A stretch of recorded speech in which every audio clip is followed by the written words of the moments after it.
Skytrofa, lonapeg-somatropin TCGD, is a prodrug of somatropin, which utilizes a unique transient conjugation technology known as transcon.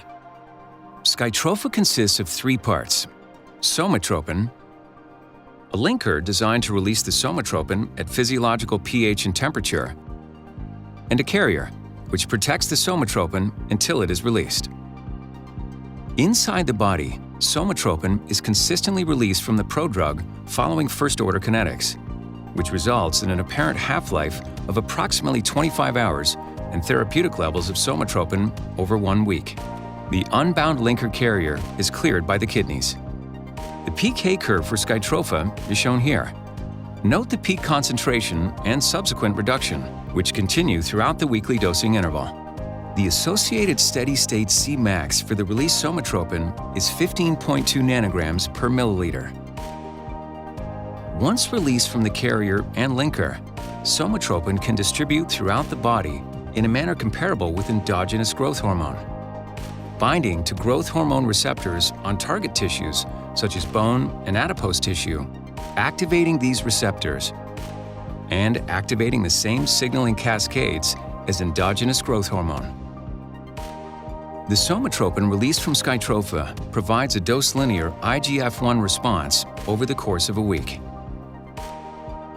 And so, it is this proprietary transcon technology that allows Skytrofa to deliver somatropin with the same 191 amino acid sequence and molecular weight as that used in daily growth hormone therapies over the dosing interval. Indication: Skytrofa is a human growth hormone indicated for the treatment of pediatric patients 1 year and older who weigh at least 11.5 kilograms and have growth failure due to inadequate secretion of endogenous growth hormone, GH. Important safety information: Skytrofa is contraindicated in patients with acute critical illness after open-heart surgery, abdominal surgery, or multiple accidental trauma, or if you have acute respiratory failure due to the risk of increased mortality with the use of pharmacologic doses of somatropin. Hypersensitivity to somatropin or any of the excipients in Skytrofa. Systemic hypersensitivity reactions have been reported with post-marketing use of somatropin products. Closed epiphyses for growth promotion. Active malignancy. Active proliferative or severe non-proliferative diabetic retinopathy. Prader-Willi syndrome, who are severely obese, have a history of upper airway obstruction or sleep apnea, or have severe respiratory impairment due to the risk of sudden death.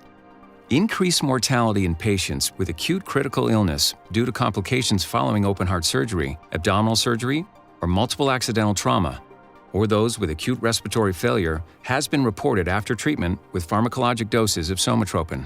Safety of continuing Skytrofa treatment in patients receiving replacement doses for the approved indication who can currently develop these illnesses has not been established. Serious systemic hypersensitivity reactions, including anaphylactic reactions and angioedema, have been reported with post-marketing use of somatropin products. Do not use Skytrofa in patients with known hypersensitivity to somatropin or any of the excipients in Skytrofa.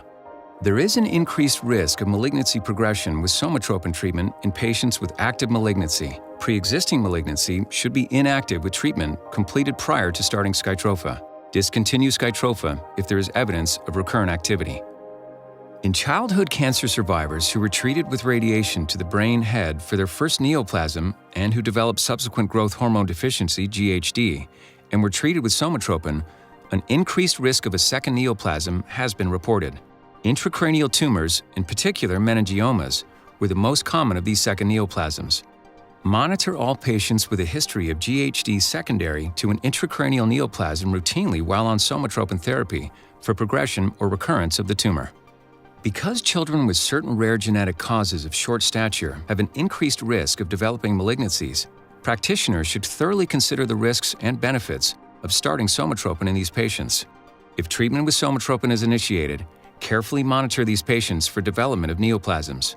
Monitor patients on somatropin therapy carefully for increased growth or potential malignant changes of pre-existing nevi.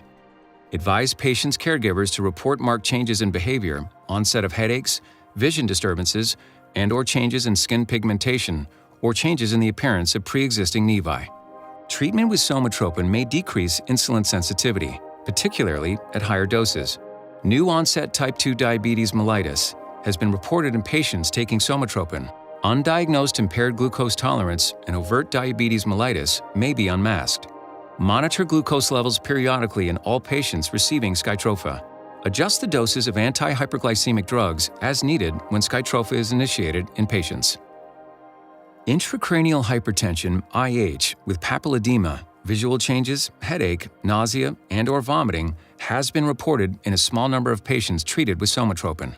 Symptoms usually occurred within the first 8 weeks after the initiation of somatropin and resolved rapidly after cessation or reduction in dose in all reported cases. Fundoscopic exams should be performed before initiation of therapy and periodically thereafter. If somatropin-induced IH is diagnosed, restart treatment with Skytrofa at a lower dose after IH-associated signs and symptoms have resolved.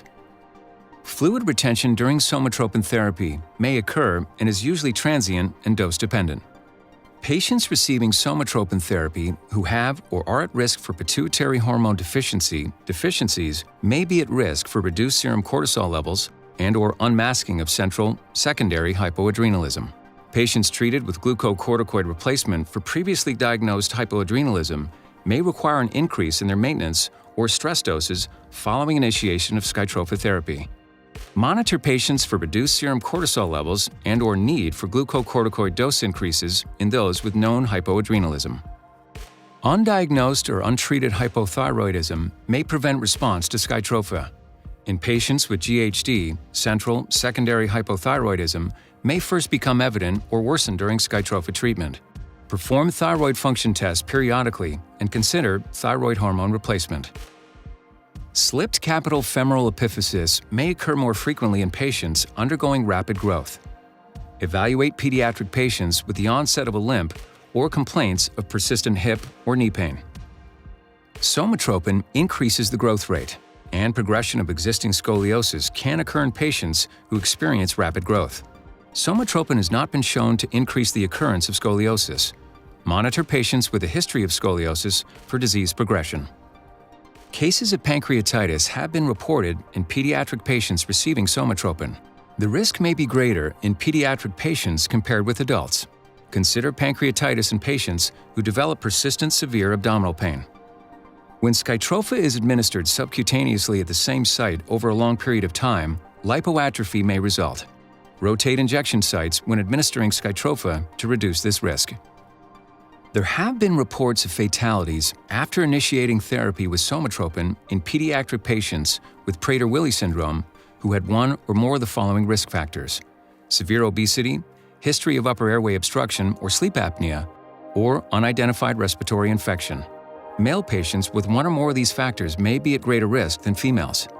Skytrofa is not indicated for the treatment of pediatric patients who have growth failure due to genetically confirmed Prader-Willi syndrome. Serum levels of inorganic phosphorus, alkaline phosphatase, and parathyroid hormone may increase after somatropin treatment. The most common adverse reactions, greater than or equal to 5%, in patients treated with Skytrofa were viral infection 15%, pyrexia 15%, cough 11%, nausea and vomiting 11%, hemorrhage 7%, diarrhea 6%, abdominal pain 6%, and arthralgia and arthritis 6%. Skytrofa can interact with the following drugs: glucocorticoids.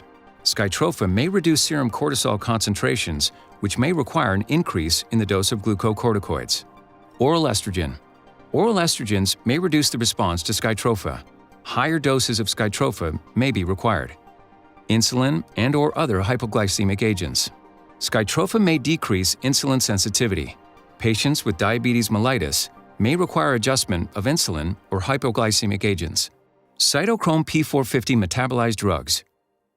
Somatropin may increase cytochrome P450 CYP450-mediated antipyrine clearance.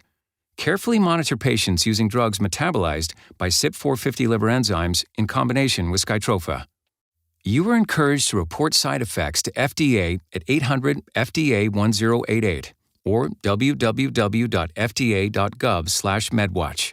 You may also report side effects to Ascendis Pharma at 1-844-442-7236. Please see accompanying full prescribing information for Skytrofa.